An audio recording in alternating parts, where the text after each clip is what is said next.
Assalamualaikum warahmatullahi wabarakatuh.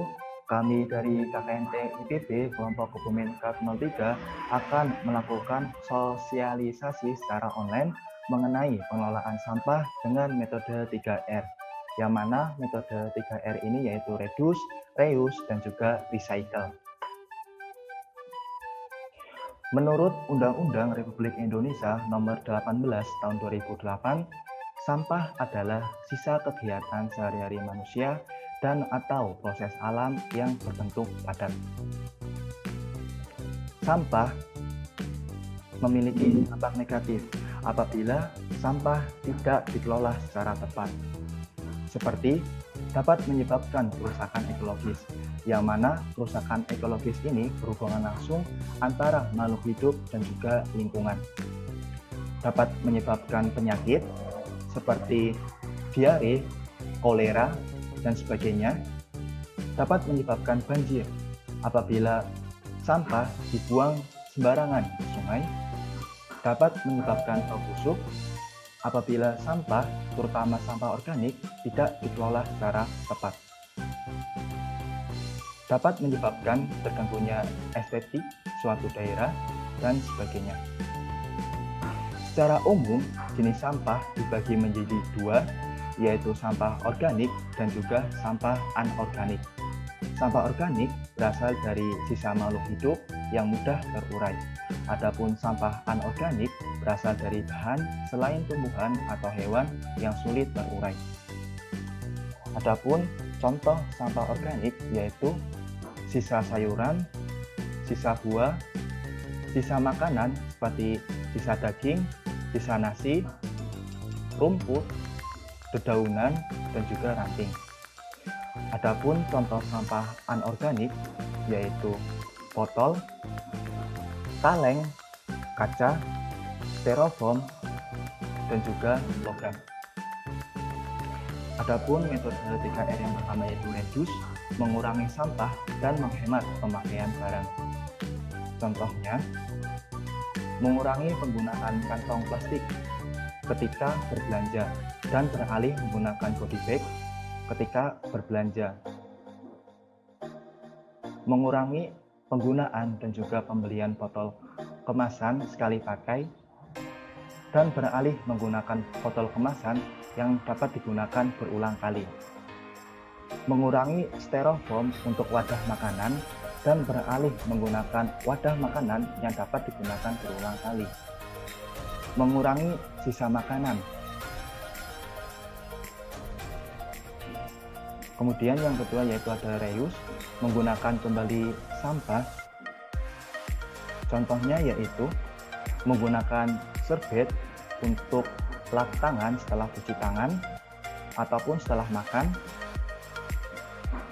menggunakan baterai yang dapat dicas kembali, menggunakan kertas yang dapat ditulis atau digunakan kembali, menggunakan sampah anorganik dibuat menjadi tas atau kerajinan lainnya. Kemudian yang ketiga yaitu recycle, mendaur ulang sampah. Contohnya yaitu kertas yang tidak digunakan kembali dapat didaur ulang dengan berbagai macam proses dan hasil akhirnya itu dapat menjadi kertas kembali dan juga karton. Mendaur ulang sampah organik menjadi kompos, yang mana pembuatan kompos ini dapat dilakukan secara aerobik maupun secara anaerobik.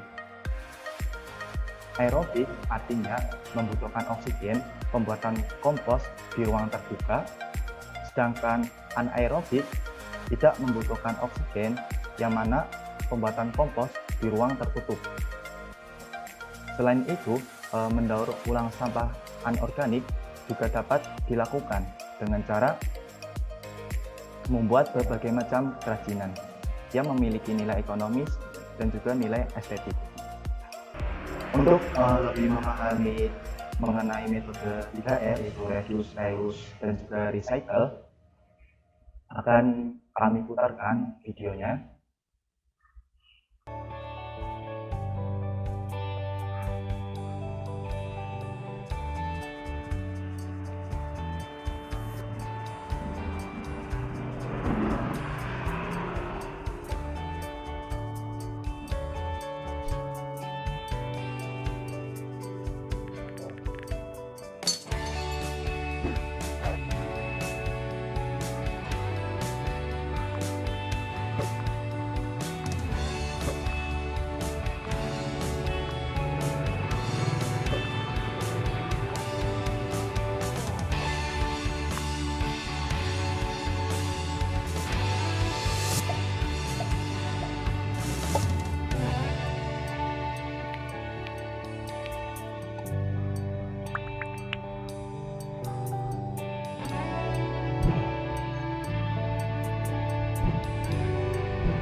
I am the Earth.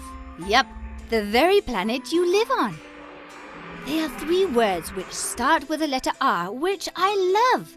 They are reduce, reuse, and recycle. Do you know why I love them so much?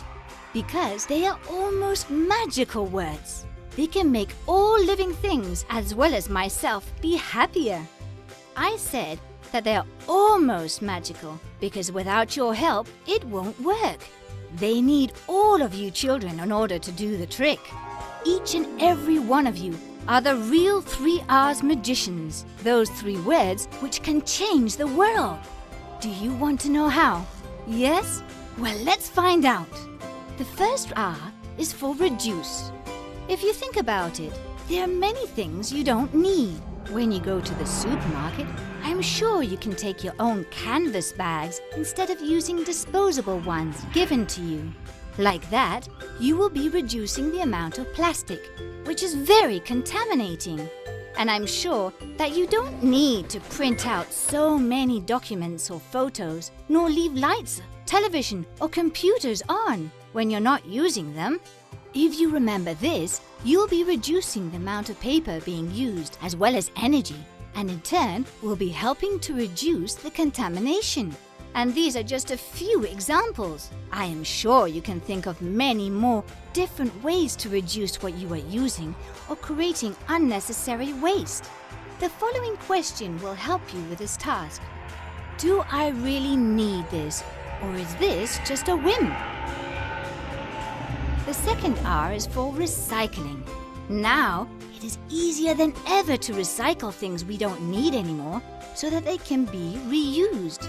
Near your home, you can find places like the recycling station and containers for cans, plastic, paper, or organic waste. They each have specific colors to make it easier to identify.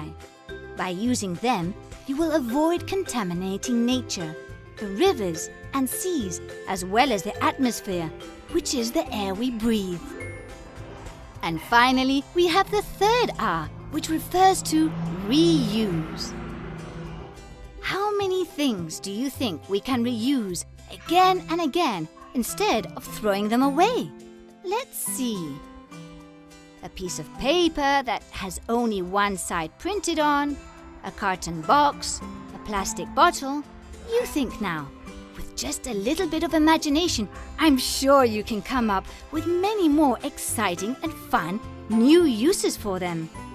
And remember, if you apply the 3 R's rule, you will make me a much cleaner planet with less contamination and where we can all enjoy a better life.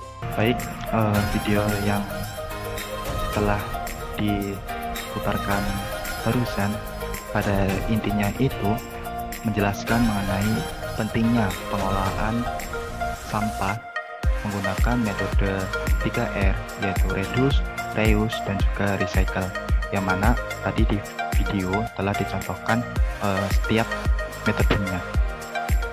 Baik, terima kasih.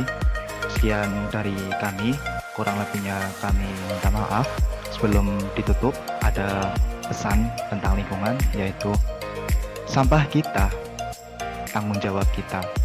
Oleh karena itu, marilah kita olah dan kelola sampah yang dihasilkan oleh kita untuk menjaga lingkungan agar tetap lestari. Sekian dari kami. Wassalamualaikum warahmatullahi wabarakatuh.